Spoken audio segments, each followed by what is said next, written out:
Good morning, good evening, good afternoon, wherever you are. Welcome to Facebook Live. It's mid-July, so it's 14th of July, year 2021. Good evening. Welcome, friends. I'm joined today by April, who is a psychic, a Reiki healer. She has a long laundry list of things that she's responsible for. And different healing techniques that she engages in. She's here with us and is a spiritual teacher as well. Good evening, April.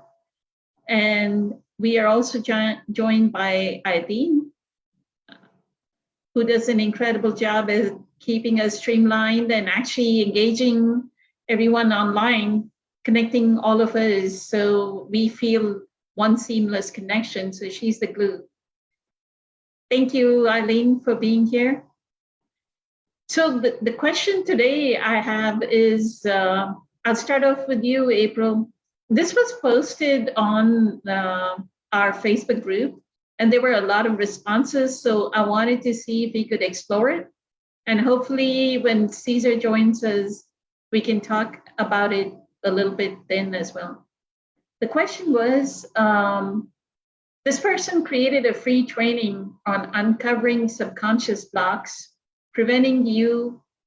The question was asked, I created a free training on uncovering subconscious blocks, preventing you from achieving your goals. Who wants it? And there were a lot of responses. So from the responses, I understood that there is a huge need for an answer to this question.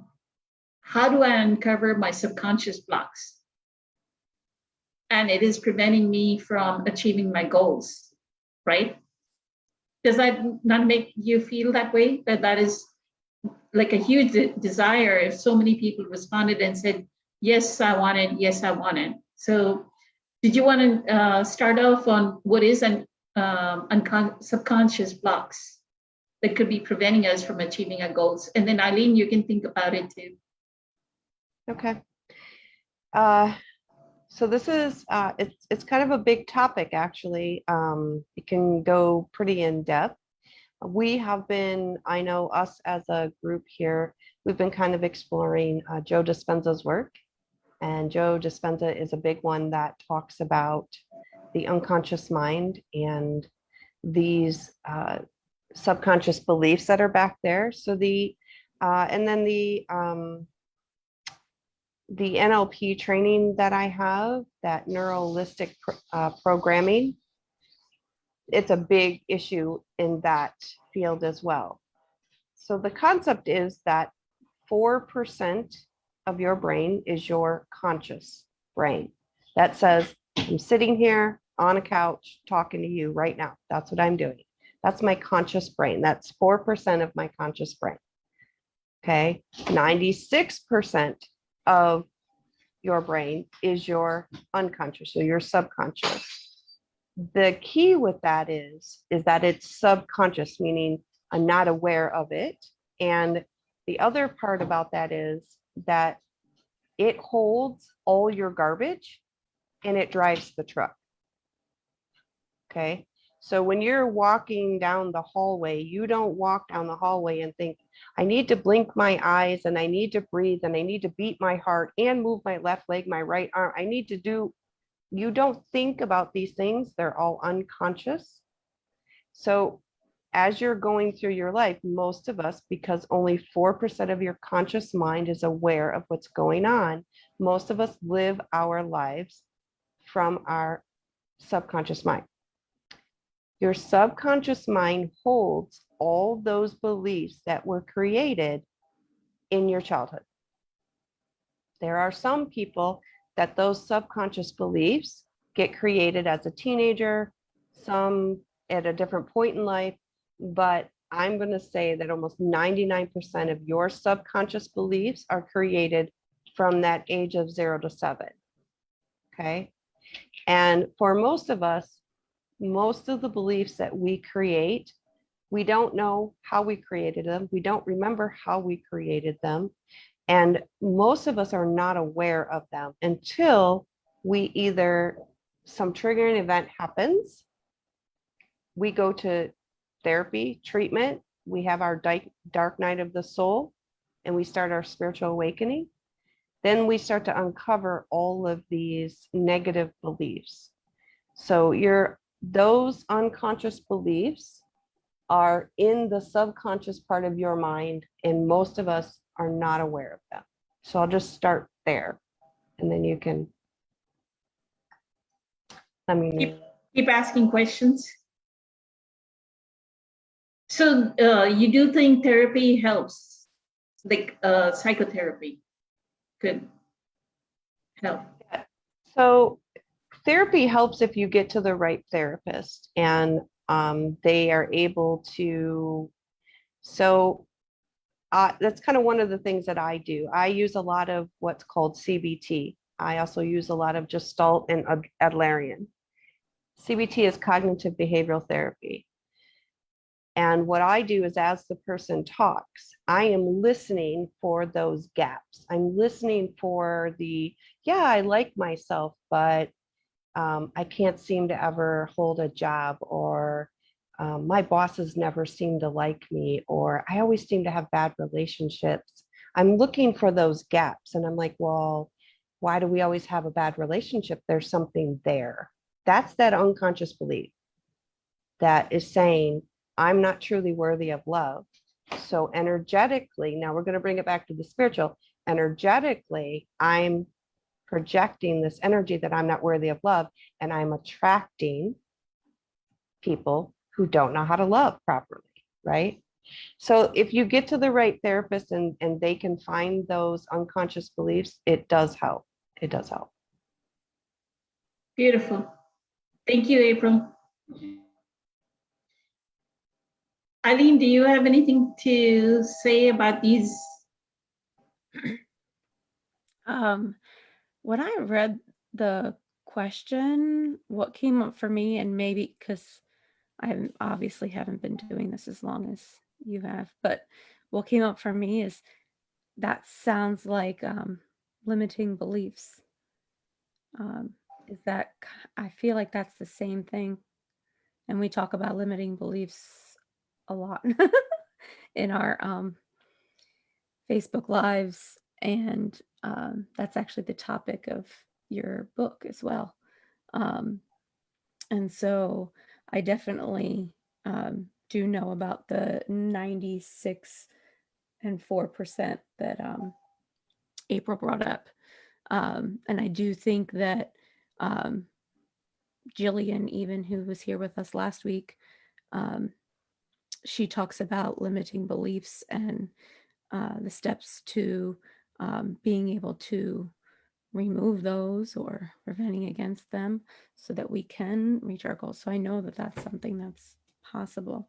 My processing is slow today because of allergies, so I don't think I'm going to be able to say anything else, but to me, that's the same thing. Thank you, Eileen.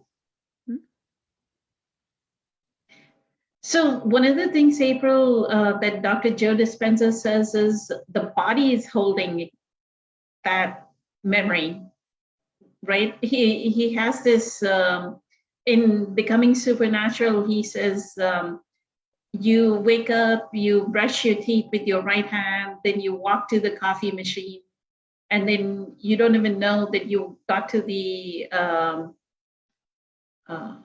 showered, got into traffic, and now you're irritated in traffic. You do 30 days of that or a few years of that. Then one day, instead of going into traffic, you sit down in meditation. The body is going to kind of remind you, hey, by 7:20, you actually feel irritated. So it's time to get irritated. You want to speak to that? Yeah, that's absolutely true. And that's, what I'm saying, that, you're walking down the hallway and all of these actions and things are going on. It is because the unconscious mind resides in the body. The body, it's just like a panic attack. So if you have an anxiety panic attack and you're going throughout your day and it seems like nothing should cause you to have this panic attack, but there was something there. Again, remember I said the brain is like a file cabinet, so it's always looking for an association. So it picks up on things and it runs through the brain like a file cabinet and goes, oh, where's that association at? So you don't even realize it because all that's in the unconscious mind again, right? The unconscious mind is constantly taking snapshots of everything that the unconscious mind's not, or the conscious mind's not aware of, right? So something has associated it. You're not consciously aware of it. Next thing you know, you're having an anxiety attack. That's the body. The body has now been trained without the unconscious mind. It doesn't need you to think anymore. It doesn't need you to know anymore. It just does it. And then people will say, I don't know why, and nothing happened. Well, something happened, but it was in your unconscious mind, right? Your unconscious mind did that. So one of the things that people bring up a lot is the idea that they don't understand or they don't know what's happening to them. And I will say to them, it's because, like Joe says, and the easiest example I can give them is this. I ask them, when you get in the shower, do you have a different routine? Or when you get in the shower, do you shower the same every time? Every time you get in the shower, what do you do first? You either wash your face first or your hair first, but you do it the same every single time. You don't even have to think about it anymore. That's the unconscious mind. So what I did as part of one of my spiritual practices is I have a prayer that I say in the shower. And so they say if you want to create a habit, you do it for 28 days. But really, if you want to really lock it in, you want to go 64. So I had this prayer that I would say in the shower, and it was an energy prayer and surrounding myself with the white light and this. And then I decided at one point that I was mad at God and I wasn't going to say that prayer anymore. And do you know, every time I got in the shower, that prayer just started. It was just like, dude. And I was like, no, I am mad. I am not saying this, right? Well, guess what? That didn't work. So, but that is another, the unconscious mind took over and just did it. So yes, that I agree with, that is the body, and that we are mostly on autopilot most of the time. And do you think some of this body is like the pain body as well? Like the pain body having that heavy energy, negativity, and then attracting negativity. Mm-hmm. Yeah, and I have many clients who say to me, like, especially the ones that tend to have a lot of anxiety, tend to have, touches of OCD, and then also are very kind of stringent on the rules. They will say, well, I have to get up and make my bed every day. I'm like, why? Why I have to? You have to make your bed. No. Why do you have to make your bed? Well, that's what my parents did. I said, that's programming. That's the unconscious mind that it says, I have to do this. So I will give them the exercise of, you're not allowed to make your bed anymore when you get up. Not allowed to do it. And it's very difficult. And they really struggle. But it's all of, like Eileen said, it's all those limiting beliefs. Like one of the gifts out of my neck going out was I read your book completely, read your whole book. Oh, wow. Thank you. And you gave several examples of people coming from different environments, different cultures, different experiences, and how that created these limiting situations. That's it. That's exactly it. That's how it happens. We are products of our environment, of our life, of our events. That creates those limiting unconscious beliefs, which are the blocks until you uncover them. Because we are unconsciously living our life inside of, like this, a horse with blinders on, inside of this unlimiting belief, this limiting belief. We're living in that. Thank you, April. Phenomenal.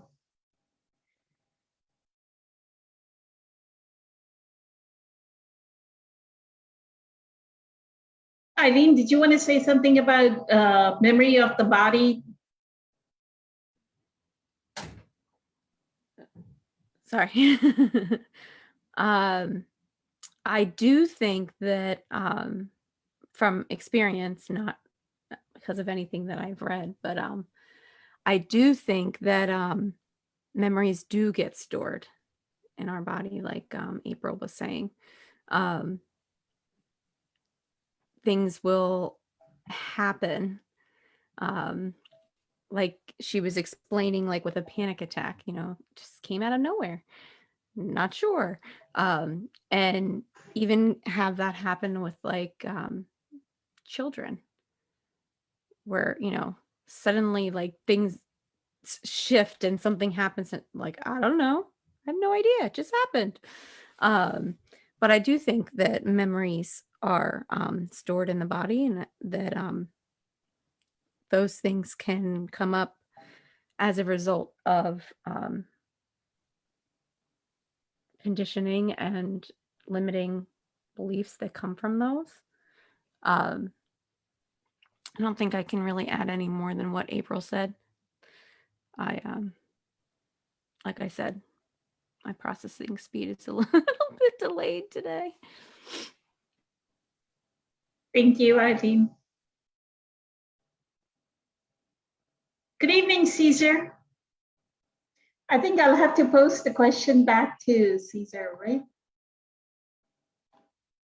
Do you think Caesar is going to have a different answer?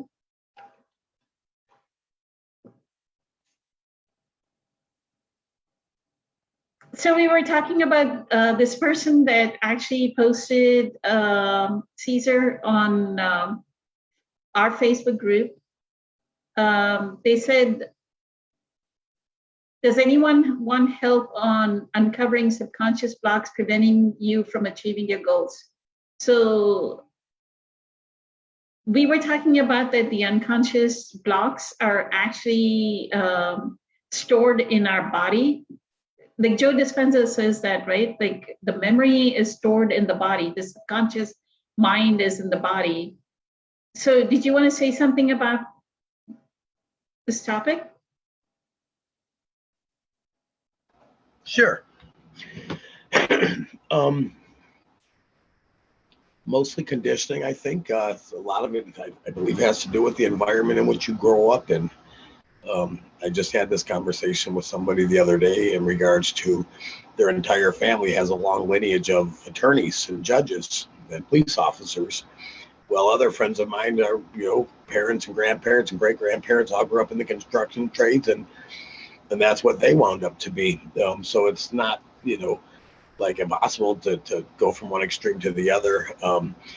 But subliminally in the subconscious, I believe that is something, a standard, I suppose you can call it, that is set in your comfort zone as to turning out to be this or that. It brings me back to Rich Dad, Poor Dad.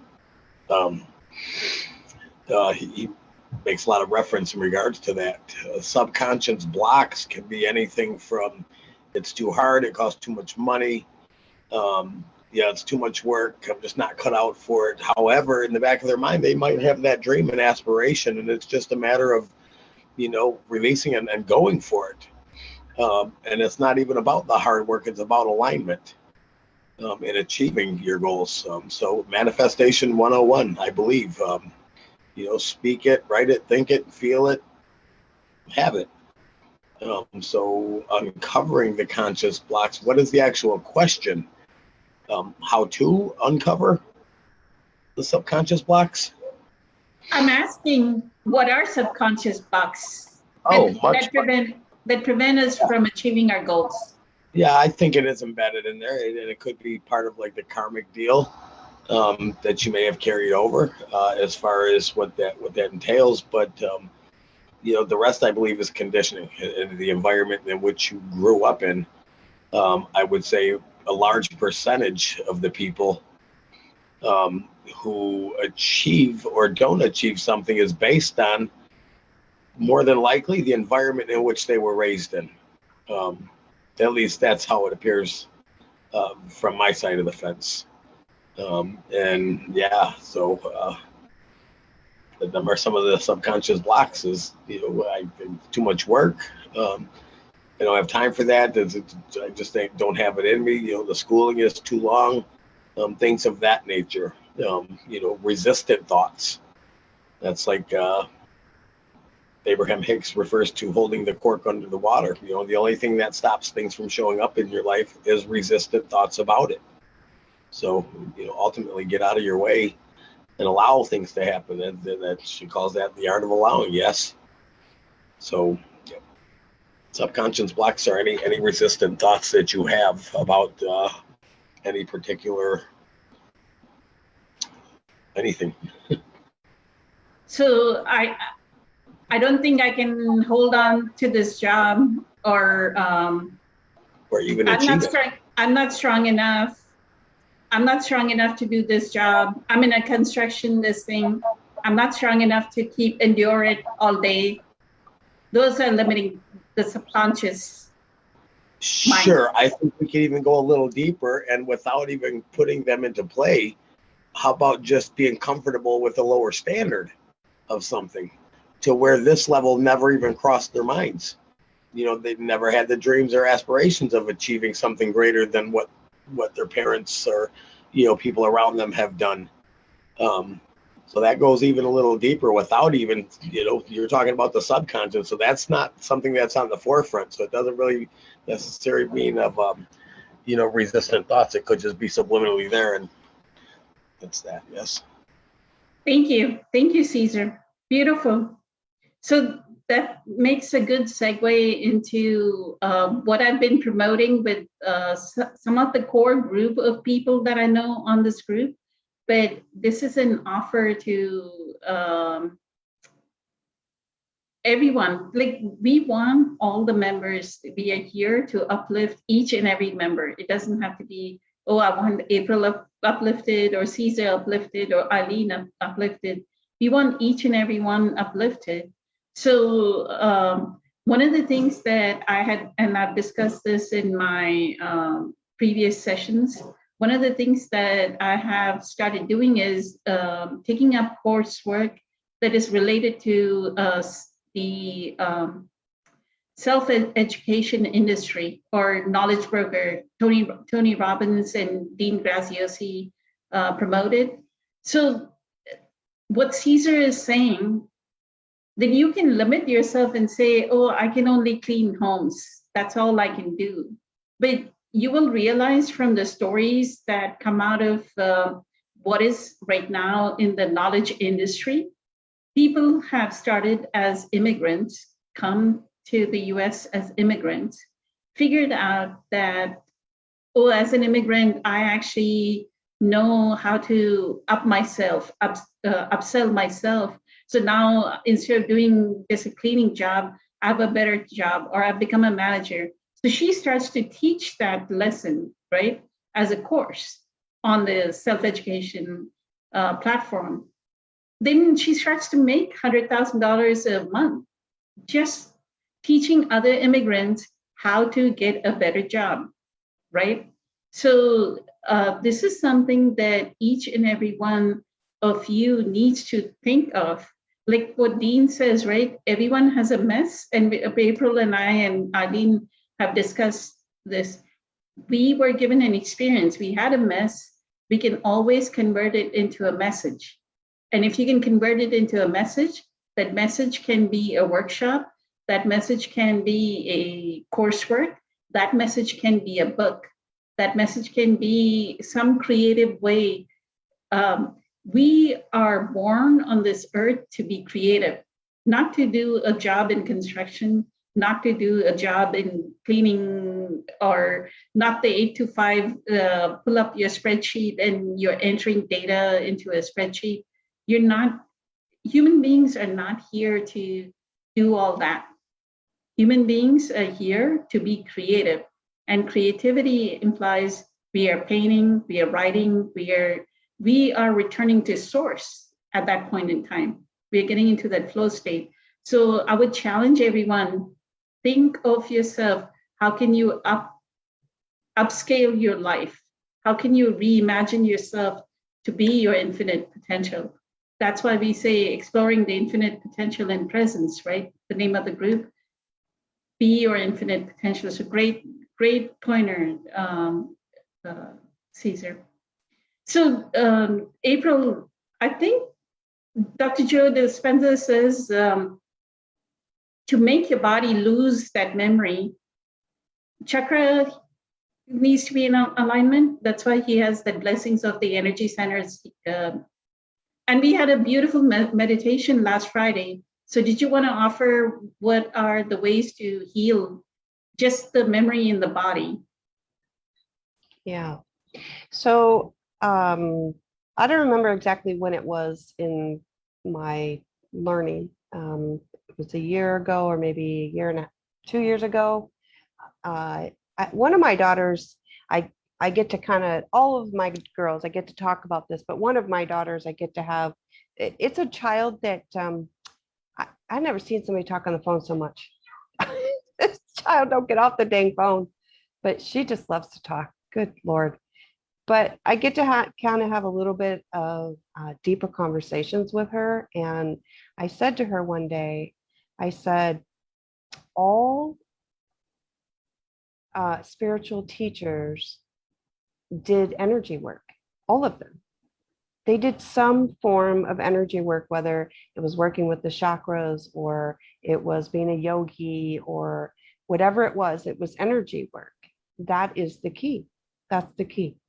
That's the key to enlightenment. That's the key to healing. It's the key to peace, oneness. When Eckhart talks about the presence and being in the present moment, he is energetically centering himself into the present moment. It's all about energy. So I actually had a healer that did some work on me, and it was chakra energy work, and went in, and actually it was amazing because she found some stuck energy in my root chakra from like a past life. And we did this exercise and released it. And the thing was, is I had like a lot of like anger towards one person in my life. And I was frustrated with myself because as the spiritual teacher, I couldn't shake this frustration. I couldn't shake this anger. And I'm like, what is going on? I can't shake this anger. So we went in and we did this release in this root chakra, and it ended up from a past life. And do you know that to this day, I don't have the same level of frustration at all for that, not whatsoever towards that person. So that is another example of how the body stores memory, one, and two, the importance of working all of your chakras, releasing them, healing them, and putting them into balance. So absolutely. Yes. And great pointer, April. Thank you so much. That's beautiful. Because what Dr. Joe Dispenza says is, if it is your first center, then we are more like earthly oriented. Like we are attracted to food, like pleasures and everything. If it's the second and third, then we have the guilt, anger, shame, fear, anxiety. So she must have released it from the second, not so much as first, from the second and third energy centers, she or he, the anger. So yes, if we want to heal our anger, our anxiety, our fear, anybody that is expressing too much of those emotions, according to Dr. Joe Dispenza, they are stuck in their second and third energy centers. And that's why he has the healing of the energy centers. He does a lot of body work. His meditation is inner body meditation, right? He makes you experience like the volume of your face, like your lips. He says, put your attention on your lips, or even the breath work is like trying to raise your vibrational energy. So thank you for that pointer, April. Beautiful. Caesar, you want to give some examples of healing? How do we heal what is stored in our body? Well, April hit the nail on the head for sure in stating that everything is energy. So whether it's mental pain or physical pain, energy that takes on this story that we call pain can also be transformed into peace if it's a mental type of pain. It could be transformed into pleasure if it's a physical type of pain. And it has everything to do with the blocked or trapped energy within you. I'm not a Reiki master by any means, but I've known and had a little work done here and there, and I understand that, you know, particular parts of your body that are related to the chakras in that area are responsible for particular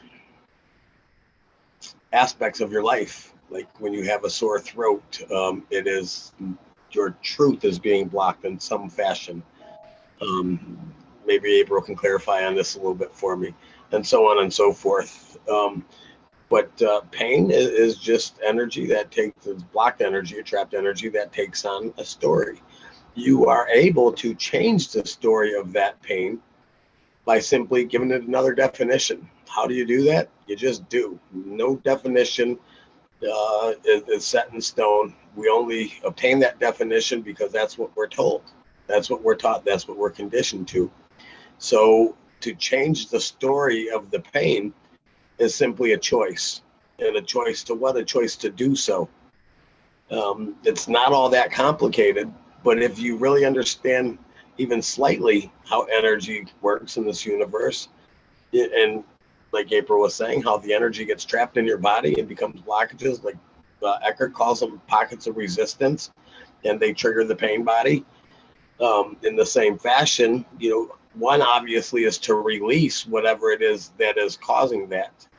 The pain, well, I mean, emotional pain turns into physical pain, right?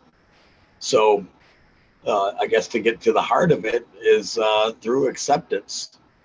You know, if I'm driving along somewhere and I see a building that reminds me of my father and it would trigger this, you know, pain in my gut because I miss him, that is an opportunity. Every time that happens, that is an opportunity to release and relinquish that pain. You know, it's about bringing that pain into the light of consciousness, because we know it can't survive in the light of consciousness. So every time you have these, you know, the pain body awakes, it's triggered by a thought, and that there is the opportunity to put it to rest instead of shoving it down again like we so often have done in the past. And then we have, you know, a buildup of these little pockets of resistance, and it becomes a large ailment to you in time, and it's probably most likely going to create, you know, disease within your body or an illness. So again, you know, when situations like that arise, to rid the pain, how do we heal? By bringing the pain, the source of the pain, into the light of consciousness. And we do that through forgiveness, acceptance, and surrender. Quite simply. Other than that, you can, again, change the definition of what pain really is. If you tell yourself that this pain, say it's a physical pain in your leg, I've done it, it works. I've actually broke my ankle. And I just repeated and fully believed that the pain was actually a pleasure source, not in a sick, demented way, but in a soothing, peaceful way. So I kind of went into the pain and allowed it to be there, just like he says to do with emotions and such. So I embraced the pain. I read the story of this hurts, this is an ailment, this is all bad. And I turned it into, this is okay. Body's under repair. No need for pain medication, because the pain medication often reverses the healing process because it doesn't allow you to feel the part of the body that is under construction. It's there to heal. The pain is there to heal. So it's important, but nevertheless, embracing the pain, allowing it to be there, perhaps changing the definition of said pain, and accepting all that is. And other than that, to the heart of the matter, bring that, you know, whatever it is, the cause, into the light of consciousness by allowing it to be there and fully accepting it. 2 Beautiful. cents.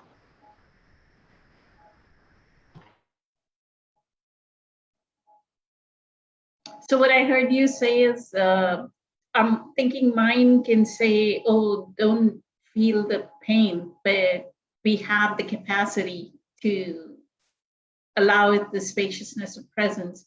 And the more we allow it the spaciousness of presence, the pain dissolves, no matter what kind of pain it is. So that is another way to heal. Right? Thank you. Thank you, Caesar. Beautiful. Eileen, I know you've tried a few therapies as well.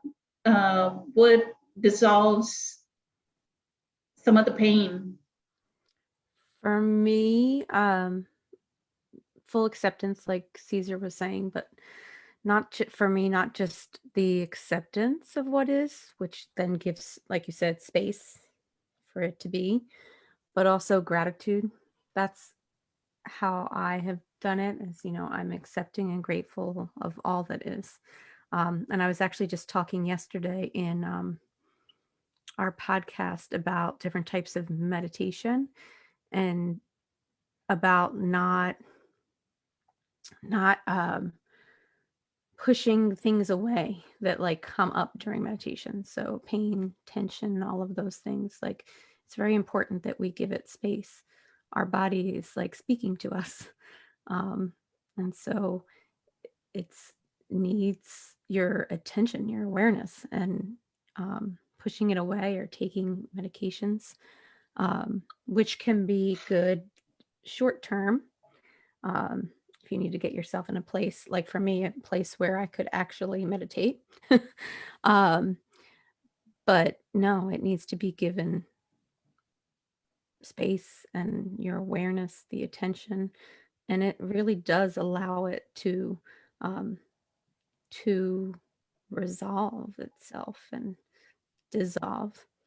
It's amazing what can happen when things are just accepted as they are and given space to be, and then they just fall away, in my experience. And you try chiropractic care. What was the cranial Oh, yes. sacrum? I do You both want to of them. explain? You want to explain some of that so that So people can try it too. yeah, Thank I you. do see a chiropractor, just basic chiropractic care, once a month, just kind of aligning the energy inside. I just happened to go today. Helped with my allergies immensely. But I also do cranial sacral therapy, which some massage therapists are certified to do. It's an energy healing. It's what they work with the chakras. It's kind of like a holding technique, I guess you would call it. The therapist holds different parts of your body that go with each chakra, and they kind of help you to move that energy along. Like, so when you have blocks, typically I can have a session and I have a really great one here in our town. She can kind of work with each of the areas, but I know in my last session, which was maybe a month ago, she actually only got the top two. She starts at the top at the crown chakra and she works her way down, and she actually only got she did the crown and the throat chakra, and the blockage in my throat chakra was so great that the rest of the time was spent there. It's, I guess, kind of like Reiki. I mean, it's not, I've had that done too. It's not the same, but I'm comparing them in the sense that they both work with energy, although I think almost anything really does. But I have found craniosacral therapy very beneficial. Like it got rid of my migraines And some of my friends that have migraines I've sent there, and they've also, because it's really emotional things that are built up inside of our body. That energy kind of gets in there, it gets stuck. And then with her help, we've been able to kind of release that. And then the pain goes away. Beautiful. Thank you. Thank Louise, you, Eileen. sure. Louise also mentioned tapping or EFT Oh, yes. in the comments as a way to also move stuck energy, which we've worked with that here too. I think Louise had actually in her first few sessions with us last year in May, June timeframe. Is it last year or the year before? Last year. Last year. So she had talked about EFT, emotional freedom technique, which is, and you can do an affirmation with it too while you're tapping, right? And it's different parts of the body that you tap. So, Yep. So I'll come to another, let me find this.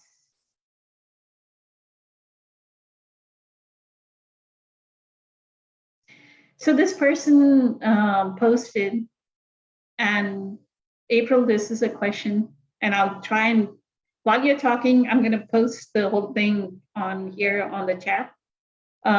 Here it says, I'm looking for some answers. Mother of a child with special needs, a doctor by profession, but now restricted to doing nothing other than revolving my life around my kid on autism spectrum and mental retardation. I've worried a lot about his future, but Eckhart Tolle groups gave me a huge respite from those worrisome thoughts of future. I stay more in present these days. However, sometimes, though rarely, I still have negative thoughts about being alive.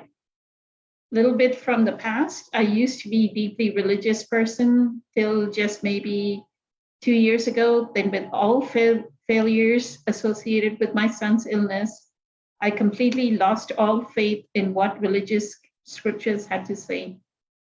Why amongst all the people was I punished? My kid has no life. There are very high chances that he might never live independently. And I, for one person, has zero support from families. My own parents were never really supportive of me.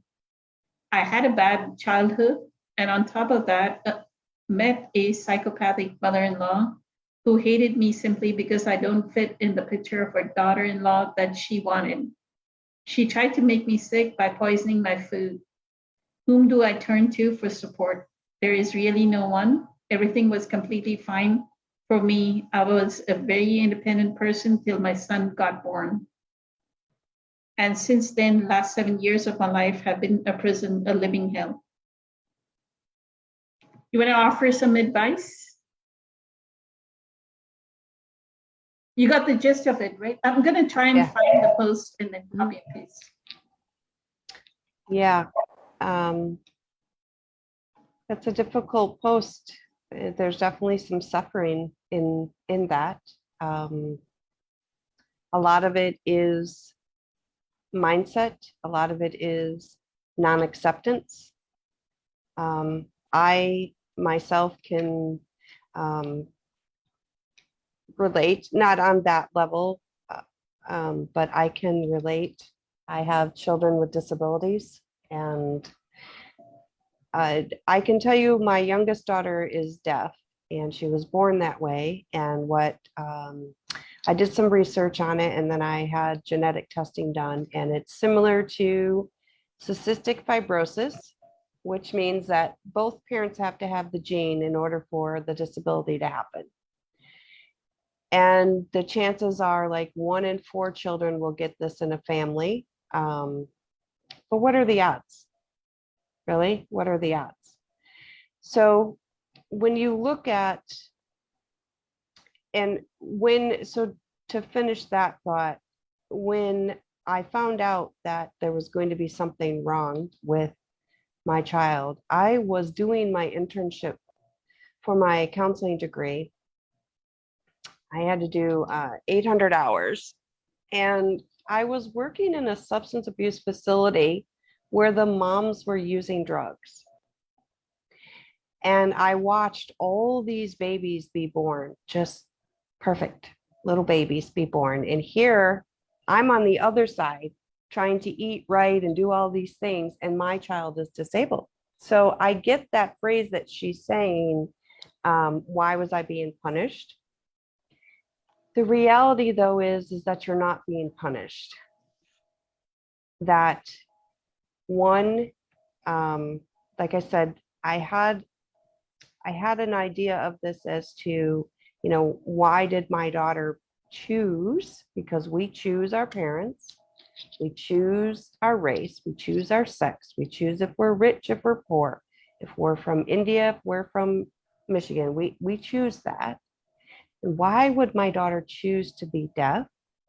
And I used to think that, and I think this does happen to some extent, but I used to think that my daughter's soul made this body be deaf. But I now think that this body was deaf and my daughter's soul said, I'll do it. It's the opposite. Okay, so I do think that sometimes the soul may make something happen to learn a lesson, but I think more often than not, humans, we just don't reproduce well, or things happen, or things go wrong, and souls choose to be brave enough to come into that body. The other thing that we're looking at here is because of her belief of the past of being abused and neglected and mistreated, that is the limiting belief that is stemming into the idea that I'm being punished and that I'm alone. And there is also the idea that you, and people don't like it when they say this, but you signed up to have this lesson, to learn how to get past this and how to move into unconditional love, acceptance, forgiveness, gratitude, blessings, even though it's extremely hard. And trust me, when I get to the other side, I get it. Me and my soul are going to have a talk. We're going to have a talk. Okay. But so I get it. But when you start to understand that everything is planned out, that everything is done on purpose, and you really, really embrace that on a deep level, you get peace from it, because then you realize it's all okay. It is all okay. The sun, and the other thing is, remember we talked a lot about, in this group, we've talked a lot about expectations. And my son isn't going to have a normal life. That's an expectation. But can he live his best life as he is? Can we, and some of the happiest people on this planet have Down syndrome. Can he live his best life as he is? And can you enjoy what he can enjoy through that? Can you get that sense of joy that he is enjoying something even with the disabilities? So those are a couple of the ways I would change the limiting beliefs around this. And I understand that it's painful. And I myself had to work through these, that I had to accept that my daughter's deaf. I had to accept that she chose to come down and she's living her best life. She's in her room playing Xbox right now, killing monsters. So she's having a great life. I don't necessarily agree with it, but so. Thank you so much, April. Always the words of wisdom. What I actually responded, I just responded to the part where she talked about her son having a disability. In the book, The Nature of Personal Reality, and we can kind of know from the fact that she says she's a doctor. So in the book, Nature of Personal Reality, or Seth Speaks, somewhere Seth says, if the parents are too logical, and I'm paraphrasing here, are too set in their ways, they have an OCD, right? Here comes a child that is differently able to show you spontaneity. because you're not believing in your own conscious mind that there is something called spontaneity, right? So the spiritual lesson here is look at your innocence of your child because they are differently able. Look at how sweet and precious, how much more, even if they become 10 years old, 15, as normal kids grow at 15, 16, they lose their baby-like innocence. But if they are differently able, they don't lose their innocence. They're innocent when they're 20, they're innocent when they're 40, they're innocent when they're 60, right? That's the grace.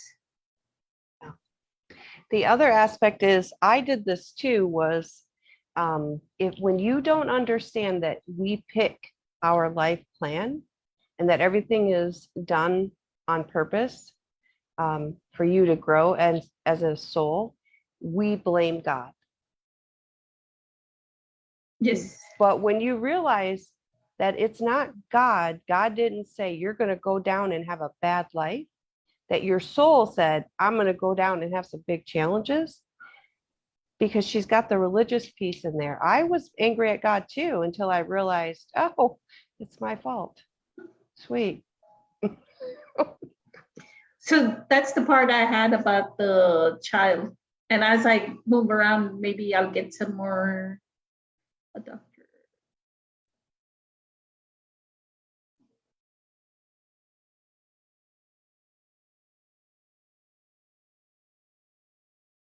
Okay, Eileen, do you want to speak something about this excerpt that I posted? One, I am glad that she's gotten a huge respite by joining Eckhart Tolle groups. Grateful for that. But I think a lot of what I've read here is suffering, and a lot of suffering that could be eliminated or reduced significantly by acceptance of what is. After all, it is. And it's definitely going to seem challenging and difficult, probably even impossible, to just love unconditionally. I know I had to learn that myself over the last 2 years. But I think once you realize that everything that happens for a reason, you're either experiencing something to experience joy, or you're experiencing something because you need to learn from it. And so I think once you can practice that enough and wholeheartedly accept that, then it's easy to accept everything. And I'm not saying that as someone who was talking about accepting that you didn't get to buy the color car that you wanted. I was abandoned by my mother at 4 years old, and I'm accepting and grateful of that. I went through family members committing suicide, family members attempting suicide, thoughts of suicide myself, and I'm accepting and grateful for that. I had 5 family members murdered on the same day 2 years ago, and I'm accepting and grateful. And I'm not saying that to be mean or nasty. I'm not psychotic. I'm saying it because it happened. I can't do anything to change any of those events except internally. So I can't take it away. I can't bring them back, but I can accept my present moment then, accept my present moment now. And the amount of suffering that just falls away is amazing, because I try and tell my kids all the time, they'll like complain about something and I'm like, but it already happened, right? We can't go back and take it away, right? No. Well, then what you're doing right now is just bringing additional suffering to yourself. I've talked about that before, that Buddhist idea of like the second arrow or the third arrow. It's like we need to fully accept our present moment, whatever it is. And those present moments exist when they occurred in the past, they exist now, and they will exist when we get to them in the future. So I think that for me, that's what's coming up, a whole lot of suffering that just needs unconditional love and acceptance, even gratitude. It's not easy in the beginning, trust me. I know, I was there. Doesn't mean it doesn't need to happen. Beautiful. I had goosebumps, Eileen. I was like, and then whole emotion of compassion came through me when you were talking about it. So beautiful. Thank you. Thank you for sharing something so deep that deeply resonates with you. And Absolutely. you've done the spiritual work for the past 2 years. So that's the part that why amongst all the people was I punished? There is no punishment. No. Like April says, your child's soul contract is to be differently able, and your soul contract is to find another level of mothering, right? Because it takes if your child is normal, there's a normal kind of mothering, but if your child is differently able, it's a whole different level of compassion that you have to generate, right? Taking care of them, like even at 8, 9, when they should be independent, they're not independent, they're dependent on you. Then there's a limiting belief too, where she says he might never live independently. Who knows? But you're already setting that expectation, like April was saying. If you set the expectation already now, saying he may not never live independently, and then if you say I for one person has zero support from families, that's one limiting belief. On top of that one limiting belief, there's another limiting belief. Because the moment we say I don't have any support, I don't have any support, I don't have any support, then we manifest that don't have support. But we fail to see how many neighbors came helped us, how many friends of the child came helped us, or their parents came helped us, right? We fail to see the grace. Like my father passed away when I was very young, but I see a lot of male figures that were there in my life that helped me, right? So whether it was my grandfather, that was the fatherly figure, somebody was there. I cannot say that, oh, my father passed away, so there is no support at all, right? So that's what I see.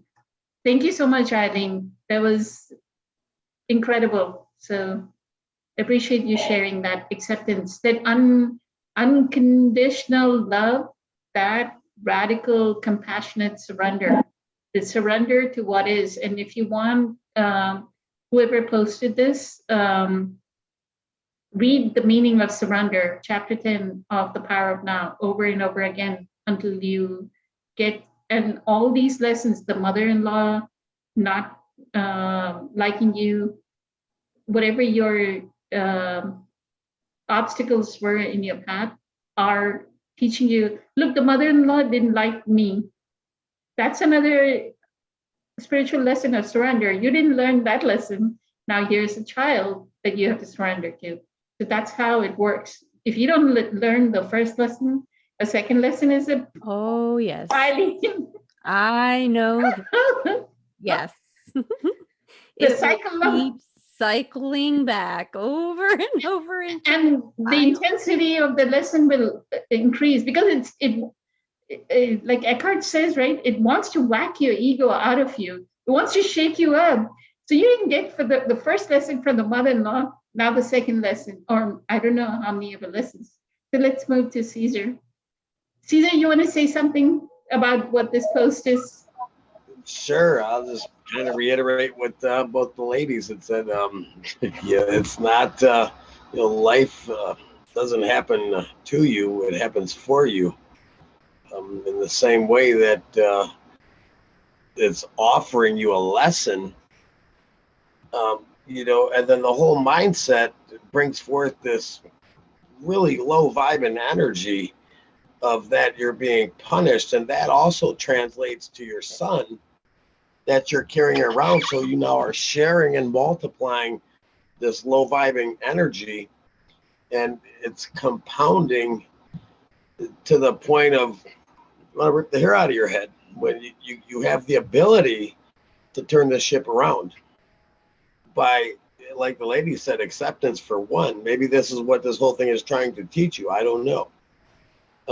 But if you start looking at this and asking yourself, what is this trying to teach me, whether you believe it or not that you signed up for this exact situation, is really neither here nor there. But the part that you need to understand is this is an offering that you have the ability to turn this into a blessing and be excited about your son. Can you imagine being in your son's situation, and just the very thought of being an ailment, or I'm here in this lifetime and my mother's being punished because of me. What a burden that would be to the son. And even though you don't think he is feeling that or getting that, and I'm not saying this to be rude or harsh to you, because there's much love for you, I promise. But that is the energy that you are actually transmitting with that type of perspective on the situation. You can actually get very excited about your son and his condition, regardless of what it is. You have the ability, and two, again, you're not accepting the gift that is being withheld, concealed in the situation. The very situation, as April was saying in referring to her daughter, at some point you just got to say, you know what? I love you with all my heart and soul, as if you were perfect. And until you can see that beauty and that love in your son, you will no longer see the ailments within him. And then everything changes. Then you can maybe have some peace in your life. Regardless, I've been around quadriplegics who are family members. Some there's 3 of them actually, and some were at a very early age, 7 years old, and some were in their mid-30s. But my point is, today these guys are out there, can't really do anything but except with their mouth and move their wheelchair. Can barely speak, but these are the happiest people I know on the planet. And somebody mentioned about the message that these people carry is unspeakable. The volume, the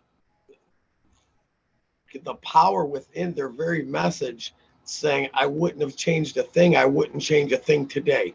And you're looking at somebody with no legs, one arm, and can't move from the neck down. And he is the most happiest soul on the entire planet.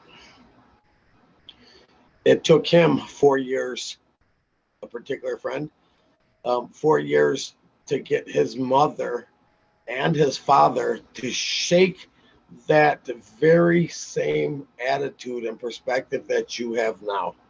4 years to get them to say, you know what, this ain't all bad. My son's happy. Geez, I got to stop being sad. One, it isn't about you on a personal level, as if you were taking it personal based on your statement.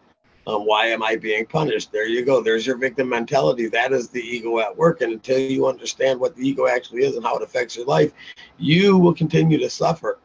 So it's, very grateful that you have, seeked out the Eckhart Tolle work, because you're not going to find better work.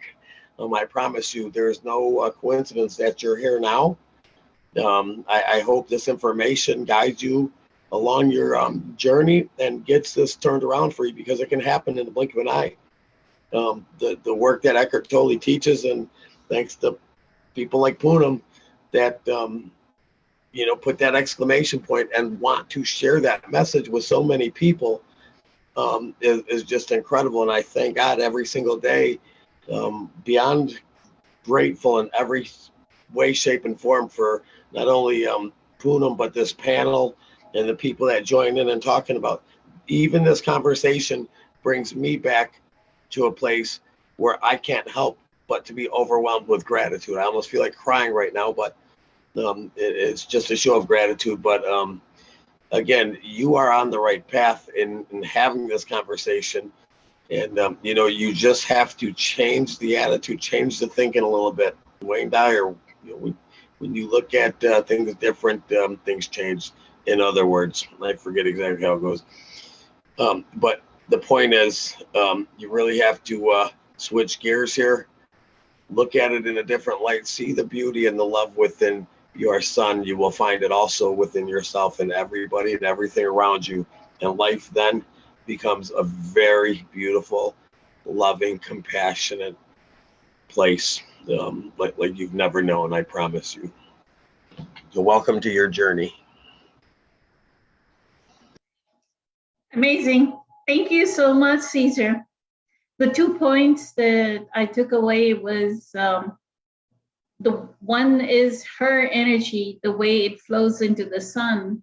Her son is going to feel abandoned. Like the same issue that April and Eileen talked about in January, right? About abandonment. We had, I think it's December or January's Facebook Live where we just focused on abandonment. And then the son is going to feel abandoned. Do you really want a differently able, already he's helpless, further paralyze that person, that soul? How much do you want to torture that soul with your vibrational energy, right? So that's what you're saying, Caesar. She may not be that's the part that we don't realize. And this is the forewarning that Eckhart gives in his statement, do not pollute the earth. The pollution on the planet is millions of people not taking responsibility for their energy. So take responsibility for your energy. This is perfect time to learn presence, take up a presence practice, get into meditation, get into like do your breath work, do your inner body work, do the energy work. Towards the beginning of this, we talked about losing our limiting beliefs and energy work. So do those healing methods, get your chakras in alignment, because as you elevate your emotional energy, like raise your chakras, you'll get into that elevate, what Dr. Joe calls elevated emotions, right? The elevated emotional state of gratitude, acceptance, and my conclusion is we are here on earth to learn 3 lessons. Acceptance, it's either a lesson of acceptance, forgiveness, or gratitude. Other than that, I have not found any other lesson, right? So, awesome. I just wanted to add one more thing. Sure, thank you. I believe this lady is at the crossroads of her life, and she has been led here for this very reason.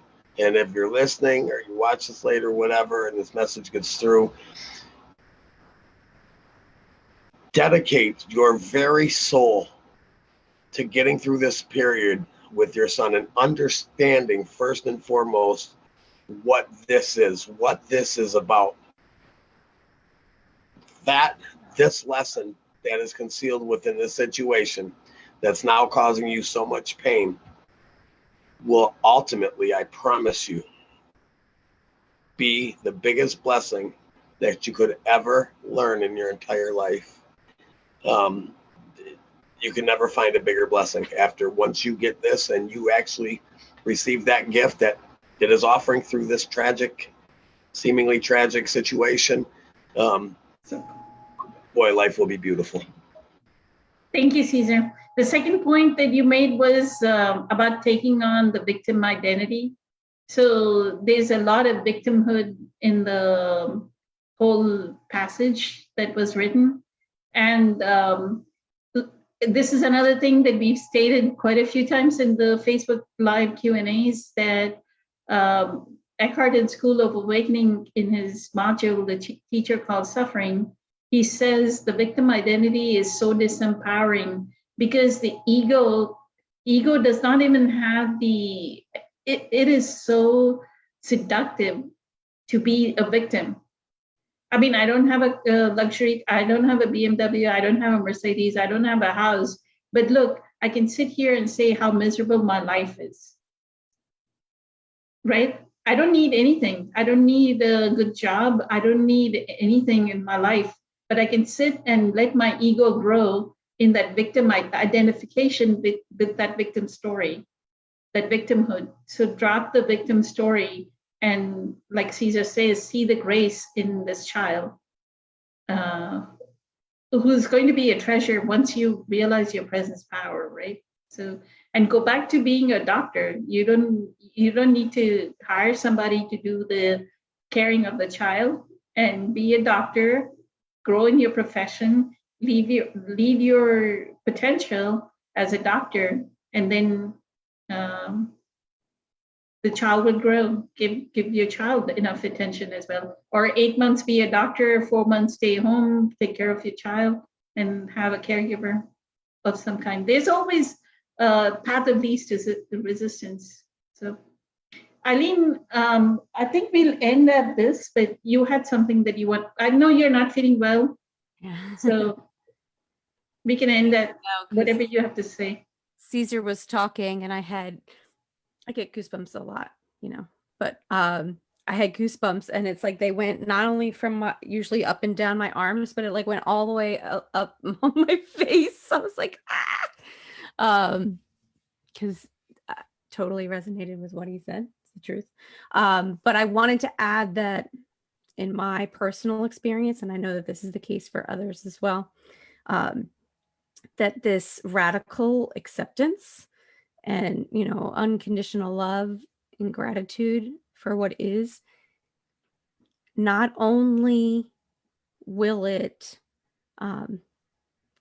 guide her or him and help them, like Caesar was saying, but in my experience, it also heals the child. Now, it doesn't necessarily mean that the child has autism and suddenly will wake up and not have autism, but you'll notice a significant change. That's what happened with my son. And when I healed that that hurt that I'd had for 40 years of being abandoned by my mother, my son, who has multiple disabilities, the next morning he woke up, he was a different child. He was a completely different child. And he still is. Like, we don't live the same life that we did 2 years ago or 1 year ago, whenever. I think it happened in the fall. But like, it changes not just yourself, but what you mirror, what you reflect. Your environment changes. The people around you, they change. So I just wanted to add that. I wanted Almost to like say, you transform the energy. Oops, sorry. yeah, yep. By you fixing your energy, it heals the kids' energy. Absolutely. Transfers. My stepmom has a disabled child, and she had him later in life. He's got cerebral palsy and he's mildly retarded. And she felt exactly like this lady. And what I found was that she has developed new friendships with the nurses and the in-home care.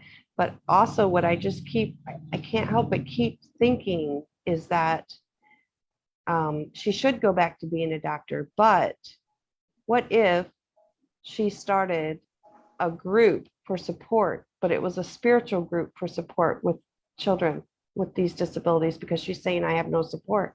What if that's the whole reason? Beautiful. Beautiful inspiration. Thank you, April. That's why we have all of you here. Incredible. The other thing to autism, and it may be mental retardation, we don't know. If it's just autism, ADHD, then again, I would pitch in medical medium, Anthony William.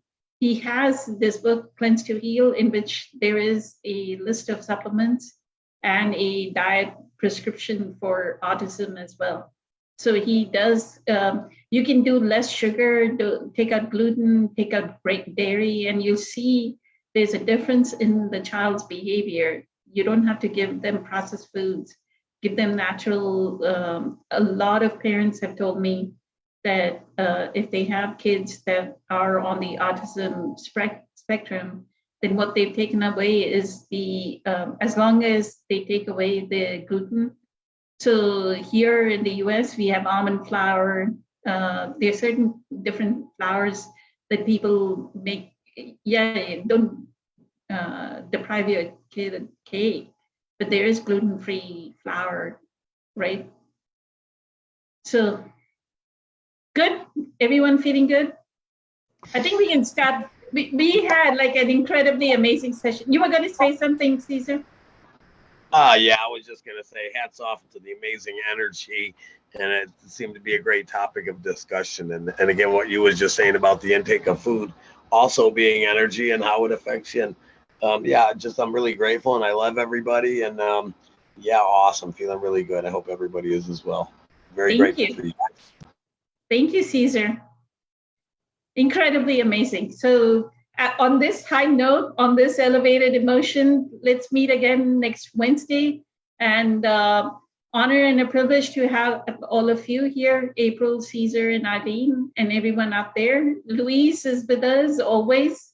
So grateful that she's always there, not in person here, virtually, but at least online helping us. So I mean, the generosity and the spirit that with which you all selflessly give is extremely humbling. So many blessings. Have a good night.